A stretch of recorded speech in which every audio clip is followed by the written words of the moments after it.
Ahoj, Samo Kelemen. V dnešnom videu vám ukážem, ako do svojho GPT viete zintegrovať akcie zo služby Zapier. Poďme na to. Čo je to Zapier? Zapier je služba, ktorá sa zaoberá automatizáciou procesov bez nutnosti programovania. To znamená, že na základe nejakého spúšťača v jednej službe vám dokáže vykonať nejakú akciu v inej službe. Napríklad, keď vám príde mail do Gmailu z nejakej adresy, na základe toho môže Zapier vyhodnotiť, že to je spúšťač a obsah tohto mailu vám prekopíruje do Google Sheetu. Zapier integruje momentálne viac ako 6000 aplikácií, čiže možnosti automatizácie je naozaj veľa. Čo budeme potrebovať na otestovanie tejto automatizácie, ktorú si budeme dneska ukazovať, to znamená GPT a Zapier. Poprvé budete potrebovať plus predplatné na službe ChatGPT a po druhé budete potrebovať účet na zapier.com, kde keď sa zaregistrujete, dostávate 14-dňové free predplatné, po ktorom sa dostávate do free tieru. A obidve, vlastne aj to 14-dňové testovacie predplatné, aj ten free tier vám stačí na testovanie a skúšanie tejto integrácie, ktorú si budeme ukazovať. Pre vytvorenie integrácie ideme najprv na stránku ChatGPT, kde si z menu vyberieme Explore, Create a GPT, otvorí sa nám zase rozhranie pre vytváranie GPT. GPT Buildera v tomto prípade potrebovať nebudeme, prejdeme rovno na Configure, pomenujeme si naše GPT napríklad Personal Assistant, dáme rovnaký aj popis. Tu prichádzame k inštrukciám, ktoré budú v tomto prípade pre nás dôležité a ďalej akcie budú pre nás dôležité. Na ich vyplnenie prejdeme na stránku Zapieru, kde majú kompletný návod toho, ako integrovať ich AI Actions. Zídeme nižšie, tu je pre nás podstatná URL, kde je ich Open API schéma pre akciu, takže pridáme novú akciu, importovať z URL, import. Tu máme naimportovanú celú schému, rovno nám sem pridalo vlastne aj tie dve akcie, ktoré v schéme našlo, to znamená list available actions a run na nejakú action. Tak, vrátime sa naspäť zatiaľ, akciu máme tu už uloženú, prejdeme naspäť na návod a potrebujeme nejaké inštrukcie. Tu dole majú set základných inštrukcií, ktoré ako prvé použijeme, potom ich trocha upravíme. Aj tu majú vlastne hint, že tieto spodné inštrukcie sú iba nejaký starting place a treba s nimi experimentovať samozrejme. Čiže vložíme inštrukcie. A tu máme vlastne, čo tu píšu. Takže inštrukcie, nejaké pravidlá, čiže predtým, ako spustiť akúkoľvek akciu, dajú používateľovi vedieť, že po skončení akcie treba nejako odpovedať, aby sa pokračovalo, a inštrukcie pre custom akcie, integráciu.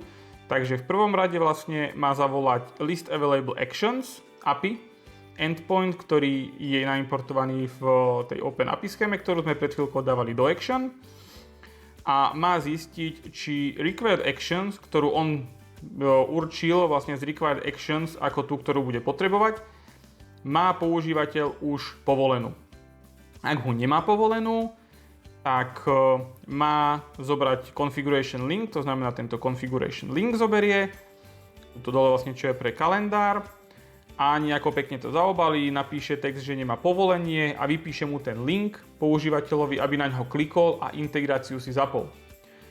Tretí krok je, keď integrácia je zapnutá, tak má dať používateľ vedieť nášmu GPT, aby mohol pokračovať.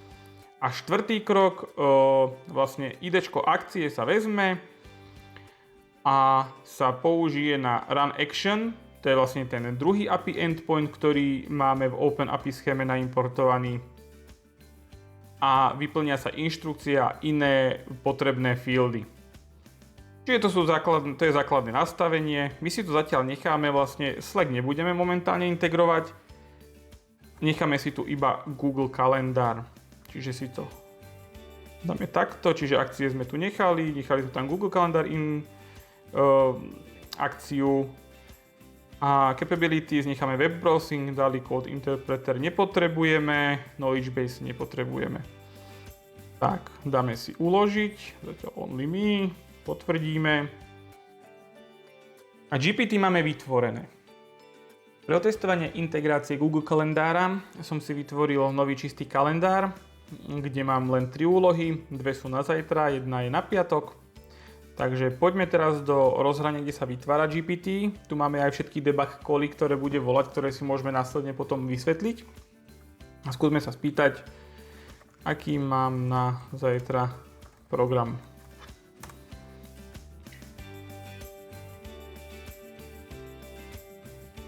Tak, keďže pôjde volať mimo na actionzapier.com, tak sa musí spýtať, či môže. Mu udelíme povolenie. Teraz by mal zistiť, že nemá potrebnú akciu. Tak sa nie je dostupná vo vašom zozname akcií, takže mi zobrazí konfiguračný link, na ktorý keď pôjdem, nastavím si akciu a dám mu vedieť, že som ho nastavil, tak by mal ďalej pokračovať v spracovaní mojej požiadavky. Tak počkáme, kým link vykreslí. Dobre, tu máme odkaz, takže ideme na odkaz. Počkáme si, kým nám vykreslí Zapier stránku na AI akciu. Tak, tu mám už môj kalendár. Ak ho nemáte ešte povolený v Zapieri, tak tu vlastne bude si vyžadovať povolenie k prístupu. Kalendár nastavíme špecificky. Zapier Personal Assistant. A tieto dve veci, ktoré sme vlastne dávali ako have AI guess a value for this field pre start a end, tieto nastavíme do not include a tu mu nastavíme use default now. Pretože keď som to testoval, všimol som si, že guessovanie vlastne týchto dvoch fieldov mu naozaj moc nejde. A keď som to nastavil takto, tak mal som oveľa lepšie výsledky. Tak, skúsme teraz. Alebo udelil. Povolenie som udelil. No. Teraz počkáme chvíľu. Takže znova. Volať Action Zapier. Volá teraz. Vyzerá to, že technická chyba. Dobre. Toto sa niekedy stáva po povolení. Väčšinou pomôže, keď refreshnem stránku. Refreshnem celé GPT a spýtam sa ho znova. Aký mám plán na zajtra? Že opäť by si mal vypýtať povolenie na volanie externej služby. Mal by povedať, že už má potrebnú akciu.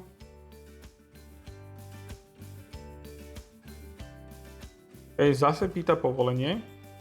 OK. Ako by ho nevidel. A tu ho máme. OK, to poviem, máme nastavené. Povolenie udelené.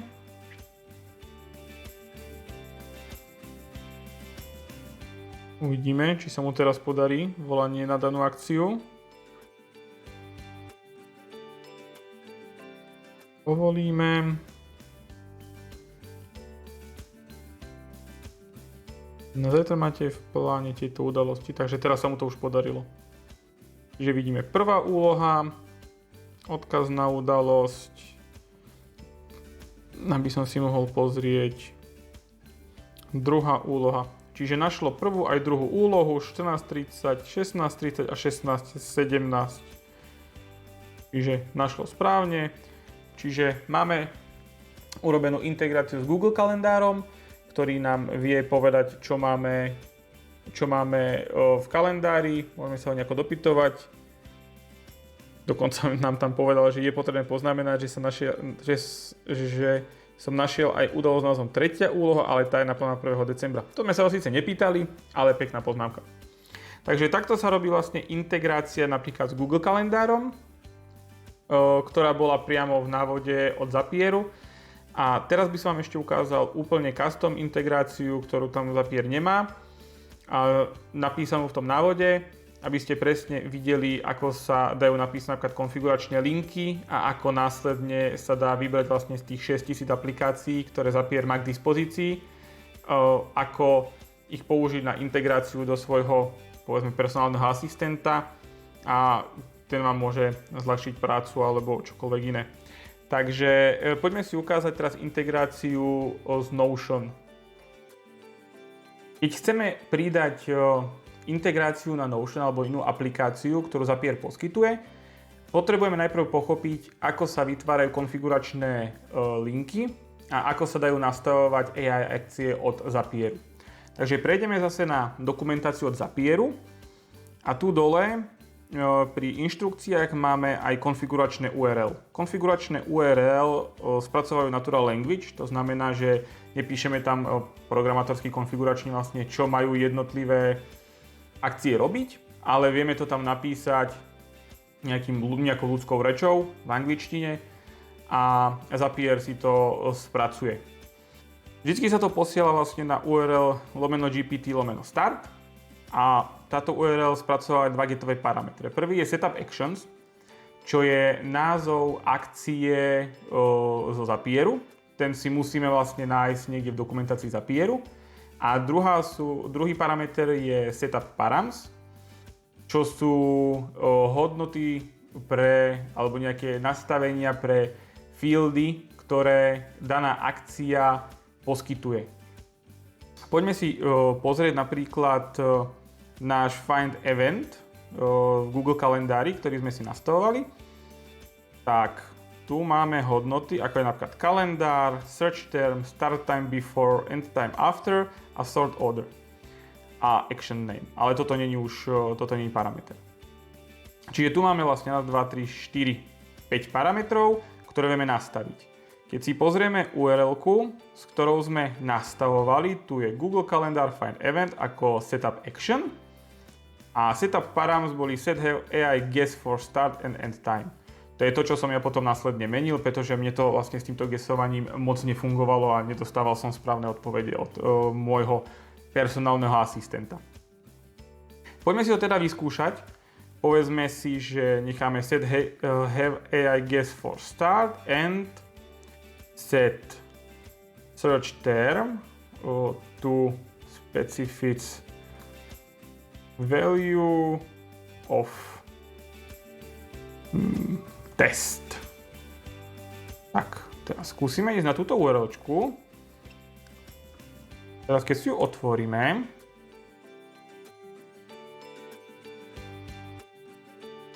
to nás presmeruje Zapier na vytvorenie danej akcie.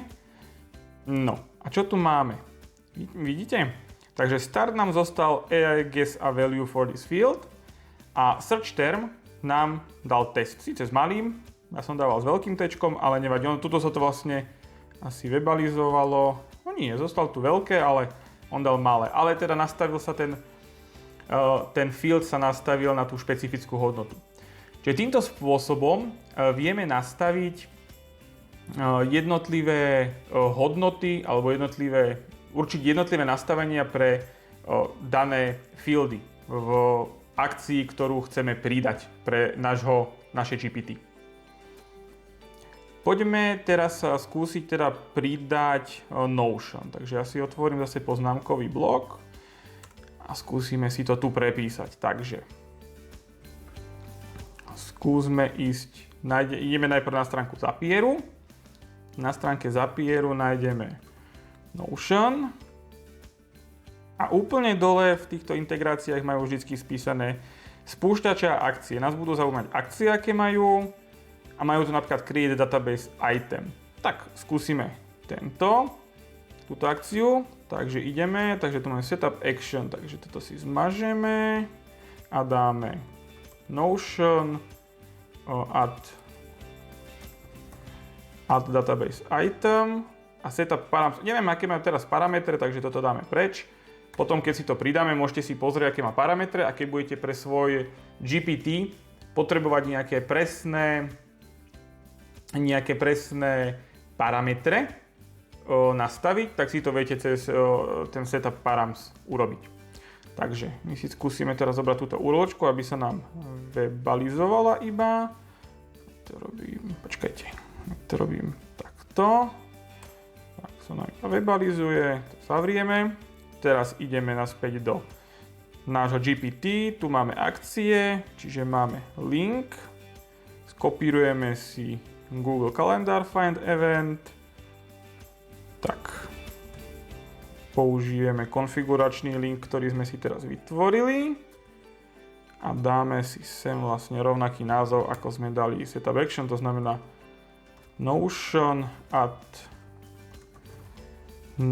database item. Zatvoríme, uložíme.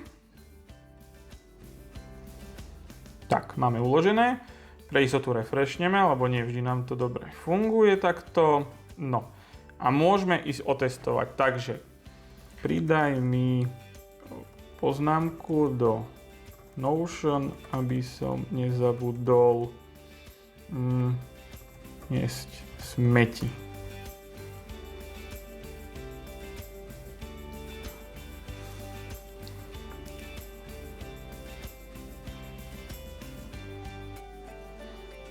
Tak, teraz nám povie, že náš request potrebuje akciu Notion add database item, ktorý našiel. Nemám, mám udeliť, nastaviť potrebnú akciu, takže idem nastaviť akciu. Tak, pekne, create database item, Notion, choose account, si vyberieme account, ktorý chceme zintegrovať. Tak, načíta nám, dobre, tu máme databázu, ktorú si nastavíme na špecifickú hodnotu. Ja som si už vytvoril testovaciu databázu, kde tu máme Zapier DB. Ideme naspäť. A tu si teda dáme specific value, načíta nám databázy, Zapier DB. Dobre. No a teraz nám ukáže ostatné fieldy, ktoré môžeme konfigurovať, keby chceme. Takže name, hej, AI guess, tags, have AI guess. To sú defaultné hodnoty. Niektoré fieldy majú defaultné hodnoty, napríklad AI guess, niektoré, že sa neinkludujú napríklad tu. Takže necháme tak, ako to je teraz nastavené. Enable action. Keď chceme tie hodnoty zmeniť, tak ich môžeme poslať do tých params, vlastne do tej konfiguračnej URL. Tak, máme to tu pridané. Čiže máme teraz aktivované máme find vlastne calendar event a máme create database item v Notion.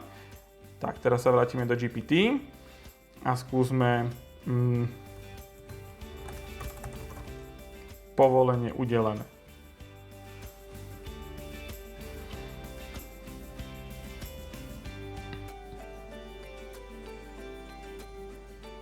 Tak, teraz začal pracovať na našej akcii.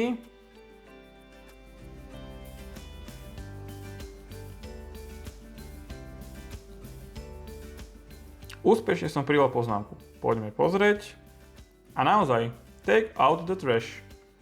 Síce po anglicky, ale vložil. Čiže poznámka je pridaná.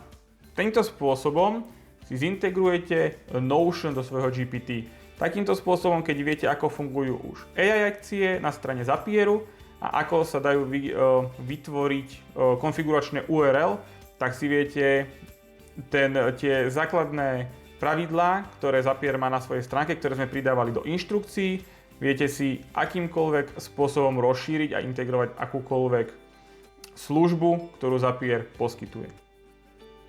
Poďme sa teraz ešte trocha detailnejšie pozrieť na to, aké volania robí naše GPT smerom na Zapier.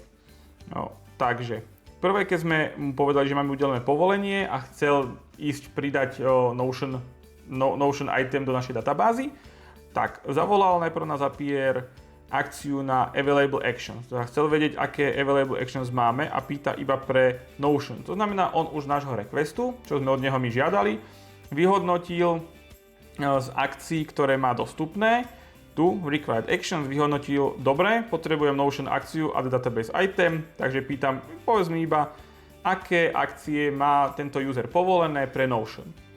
Ako response mu prišiel najprv the request action requires approval, kvôli tomu nám on zobrazí vlastne tie tlačidla na povolenie, či môže ísť na externú URL, to sme mu povolili. Opakuje znova call na Available Actions, znova iba pre App Notion a dostal odpoveď, že má tu Notion Create Database Item s týmto idečkom. Tu má parametre, ktoré on môže nastavovať, to znamená Instructions, to sú tiež nejaký natural language, ktorý vlastne on tam pošle a Notion na svojej strane spracuje, čo má robiť. Name, to je vlastne názov databázového itemu a tags, to aké tagy tam pridať. A tieto dve, defaultne vlastne tu je iba tieto instructions. Tieto dve sú tu pridané kvôli tomu, že v Zapier akcii sme pre name a pre tags nechali have AI guess a value for this field. Preto môže AI vlastne akoby nastavovať tie dané fieldy. Keď si pozrieme ostatné, tak na ostatné máme do not include. Takže teraz dostal to idečko a teraz vlastne už vie, že má to povolenie, ktoré potrebuje a ide robiť call na pridanie daného itemu do toho Notion. Takže opäť volá už vlastne run action s tým idečkom available action, to je idečko, ktoré vlastne dostal tu. A tu sú inštrukcie. Please add a note in my Notion database titled take out the trash, you can leave the tags field empty. To znamená, on sa rozhodol, že pošle všetko do instructions a týmto spôsobom. Takýmto spôsobom si vieme zintegrovať akúkoľvek aplikáciu do našeho GPT, ktorú Zapier poskytuje.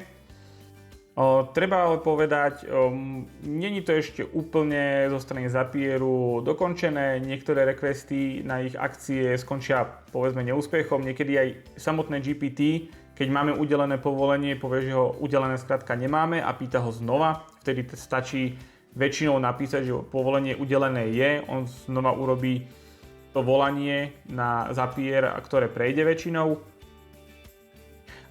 Čo sa týka ďalšej veci, ak by sme mali veľa GPTs povolených, ktoré integrujú Zapier akcie a tie GPTs by mali podobné, ale nie rovnaké akcie v rozhraní AI, to znamená, že tu by sme mali viac napríklad presne takto Notion create database item finds an event in your calendar na Google kalendár a mali by sme ich všetky povolené.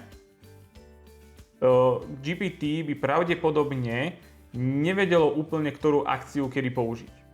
Na to môže slúžiť field, ktorý je úplne dole v každej akcii, to je action name, kde vlastne pomenujeme tú akciu pre GPT a potom môžeme mu povedať, že toto je napríklad, poviem, že rodinný kalendár, pracovný kalendár a tak ďalej.